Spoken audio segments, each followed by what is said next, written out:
Bienvenue dans Le Débat. Ce dimanche, c'est donc la grande finale, le Maroc et le Sénégal qui s'affrontent à Rabat pour la Coupe d'Afrique des Nations. C'est vraiment l'affiche que beaucoup de gens attendaient, entre le pays hôte qui a été très très impressionnant de solidité, et puis le Sénégal, le tenant du titre, toujours aussi redoutable. Absolument. On a d'un côté un Maroc qui a vraiment dû batailler contre le Nigeria en demi-finale. Il s'impose finalement au tir au but après un match nul, un 0-0. C'est une vraie démonstration de force mentale, de rigueur défensive.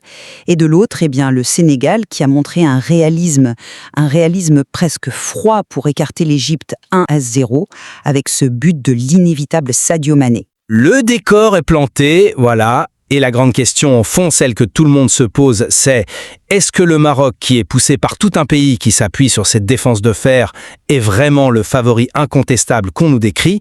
Ou est-ce que, au contraire, l'expérience et la puissance offensive du Sénégal peuvent faire dérailler cette belle machine? De mon côté, je pense qu'il n'y a pas vraiment de débat. Le Maroc a toutes les cartes en main pour aller chercher ce trophée.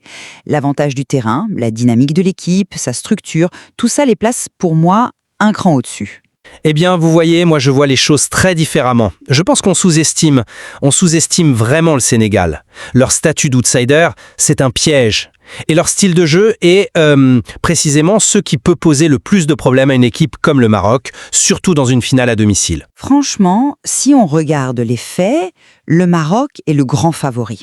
Ce n'est pas juste une impression, ce sont des données concrètes. La plupart des modèles statistiques leur donnent un avantage assez net, entre, disons, 42 et 52% de chances de l'emporter. Et cet avantage, il repose sur des piliers très solides. D'abord, et c'est le plus évident, l'avantage de jouer à Rabat. Une finale de CAN à la maison, c'est un atout psychologique immense. Ensuite, leur défense. C'est, je pense, tout simplement la meilleure du tournoi. Tenir le 0-0 face à la puissance de feu du Nigeria, ce n'est rien. Cette équipe, c'est un bloc très difficile à manœuvrer. Et enfin, les individualités sont là, au rendez-vous.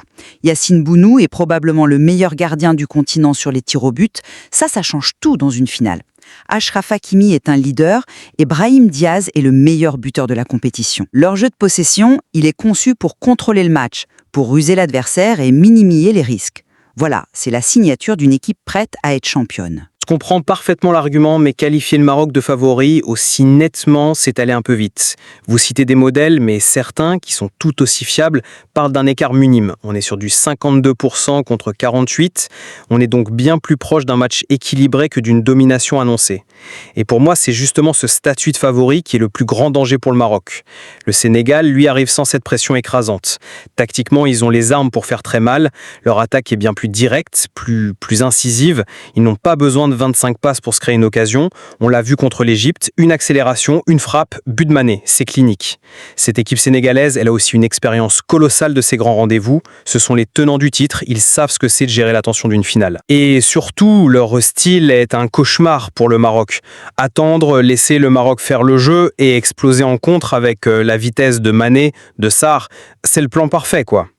Quant aux absences, oui, l'indisponibilité de Koulibaly est un coup dur, c'est certain. Mais le Maroc a aussi un joueur suspendu. Ça tend à équilibrer un peu les choses. Non, vraiment, ce match est beaucoup plus ouvert qu'il n'y paraît. Vous parlez de la pression du favori, mais je pense que vous inversez le problème. Pour le Maroc, jouer à Rabat, ce n'est pas une pression, c'est une force transcendante. Ce n'est pas juste le 12e homme, c'est une vague d'énergie qui peut littéralement porter une équipe.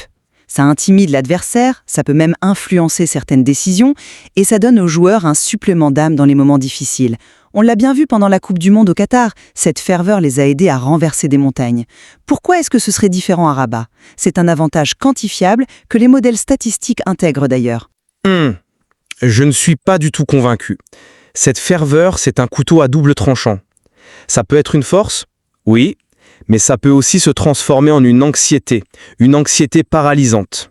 Imaginez le scénario J.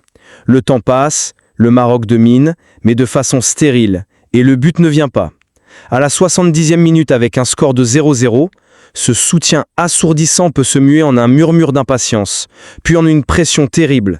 Chaque passe ratée devient un drame. Et c'est là que l'expérience du Sénégal entre en jeu. Ils savent gérer ça. Ils vont être patients, ils vont casser le rythme. Leur objectif, ce sera de faire douter le Maroc et son public.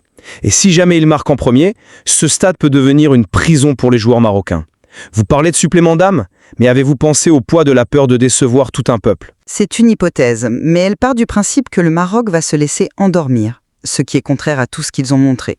Parlons un peu plus de tactique. Ce jeu de possession marocain, ce n'est pas juste esthétique, c'est une arme. En gardant le ballon, ils empêchent le Sénégal de développer son jeu de transition. Ils forcent les attaquants sénégalais à courir, à s'épuiser. Et surtout, cette domination territoriale, ça amène des coups de pied arrêtés. Et c'est là que l'absence de Koulibaly devient un problème majeur pour le Sénégal. Sur corner, sur coup franc, qui va dominer les airs face à Aguerd ou Saïs? La plupart des analyses s'accordent sur une victoire étriquée, un petit 1-0. Pour moi, ce but viendra très probablement d'une phase arrêtée, après que le Maroc aura patiemment usé son adversaire. D'accord, mais en se concentrant sur les coups de pied arrêtés, on oublie peut-être l'essentiel.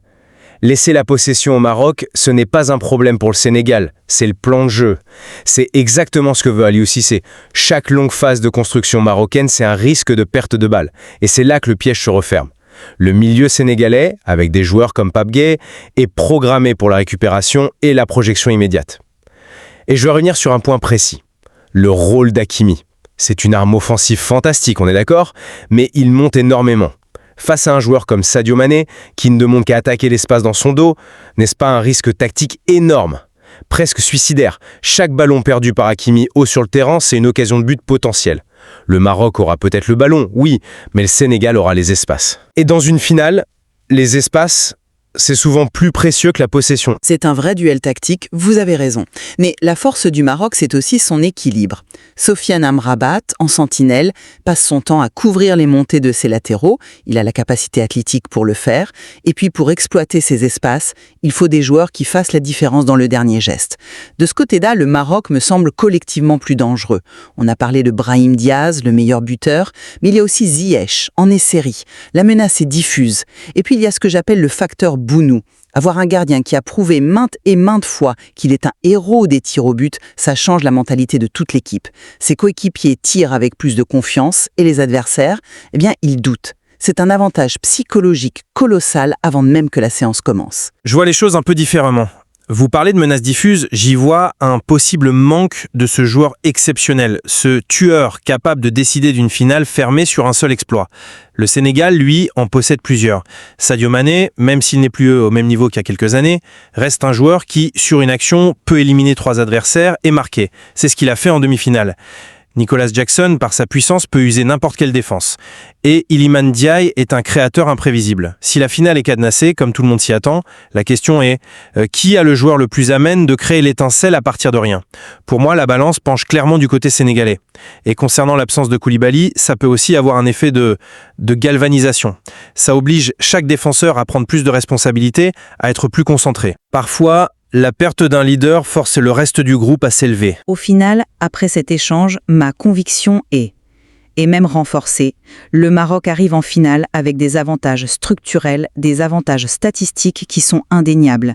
Une défense de fer, un gardien décisif, le meilleur buteur du tournoi et, surtout, l'avantage de jouer devant son public.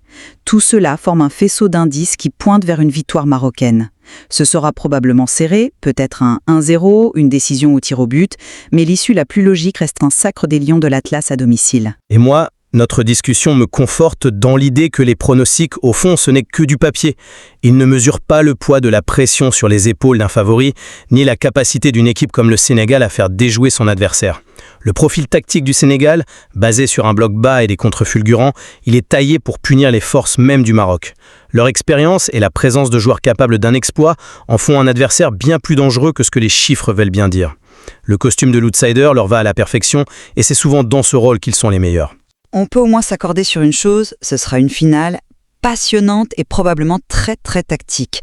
La gestion des émotions, la concentration, la moindre erreur se paiera comptant. Absolument. La confrontation de nos perspectives montre bien toute la richesse et l'incertitude de cette affiche. Il y a encore tant d'autres duels à analyser, mais la seule vérité qui importera, ce sera celle du terrain. Et le verdict, eh bien, il tombera ce dimanche, à Rabat.